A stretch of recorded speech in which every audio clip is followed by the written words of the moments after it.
Journey for Treasure. Chapter 2. The Sun's Journey. The next day, he eagerly set out on a journey to find the treasure.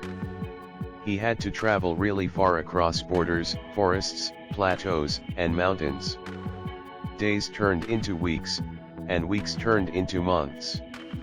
Along the way, he met a lot of people.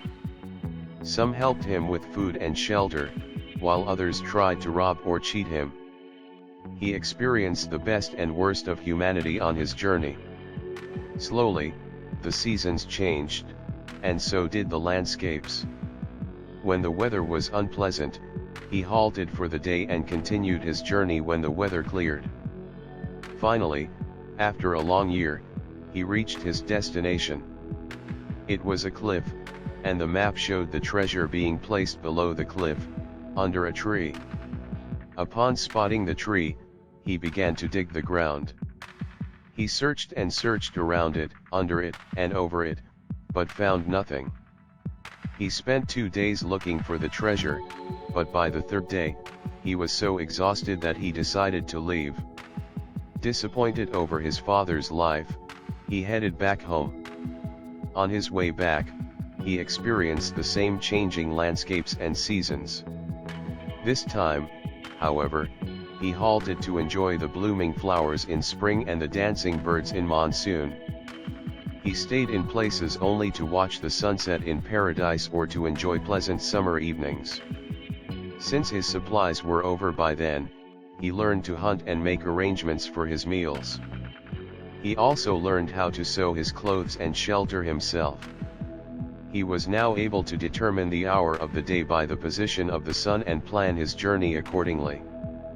He also learned how to protect himself from wild animals. He met the same people who had helped him earlier. This time, he stayed a few days with them and helped them in some way to repay their kindness. He realized how nice they were to an ordinary passerby who had nothing to offer in return. The son had finally returned to his village, but he had no treasure to show his father. Instead, he had gained invaluable experiences and knowledge that he had acquired during his journey. When he met his father, he apologized for not being able to find the treasure. The wise man smiled and said, "My dear son, you have found the real treasure, the treasure of experience, wisdom, and knowledge. You have learned how to take care of yourself and overcome difficult situations. You have experienced the good and the bad in people, and you have learned how to be kind and repay their kindness. These experiences will help you lead a fulfilling life and contribute to society." The son was touched by his father's words and understood the true meaning behind his journey. He realized that his father had given him the greatest gift of all, the opportunity to learn and grow. From that day on, the son dedicated his life to helping others and using his newfound knowledge and wisdom for the betterment of his community. The wise man was proud of his son and happy to see that he had finally found his purpose in life.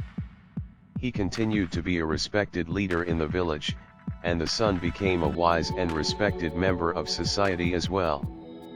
Together, they lived a fulfilling and happy life, knowing that they had each contributed to making the world a better place. This is Wonderful Words of Life Motivation. Thanks for watching.